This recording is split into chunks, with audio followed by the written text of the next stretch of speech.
de boulanger, perpétuant ainsi une tradition familiale vieille de près de 300 ans.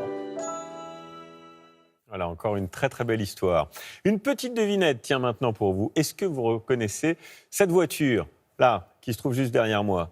Elle n'est pas toute jeune, hein. C'est la première traction avant du constructeur Citroën. C'était il y a tout juste 87 ans. Elle est devenue en quelques jours, en quelques années, la berline préférée des Français et des gangsters.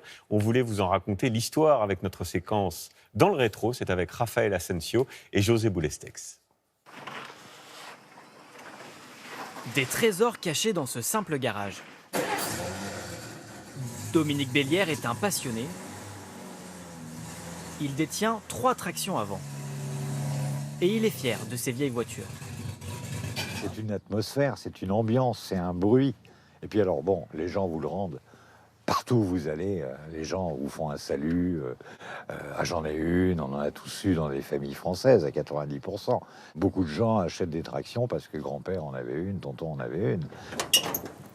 Si ce véhicule intéresse autant, c'est parce qu'il a été révolutionnaire. Une épopée industrielle.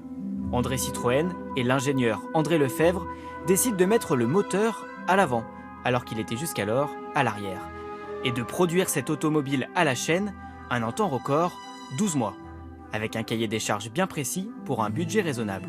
Une voiture qui s'approche des 100 km/h, qui est 4 vraies places, qui ne dépasse pas les 900 kg, aérodynamique, une voiture à la mode.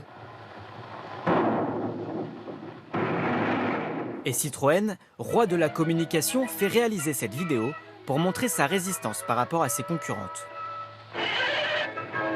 Une telle réussite technique que pendant la guerre, c'est l'une des voitures de l'occupation allemande, mais aussi de la résistance. Moi j'étais dans la résistance et nous avions une traction 11 légère dont les portes avaient été enlevées. On avait enlevé les portes et on roulait pour pouvoir sortir vite fait avec la mitraillette sans avoir les portes à ouvrir. Dans l'après-guerre, elle devient la voiture des présidents et du général de Gaulle. La légende de la traction, ce sont aussi les gangsters qui l'entretiennent.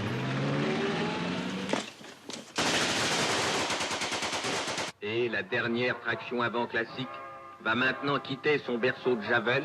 1957, fin de la production, éclipsée par de nouveaux modèles. Voici les tractions avant. Une chose est sûre, il y aura toujours de l'attraction entre cette voiture et les Français. C'est la traction universelle.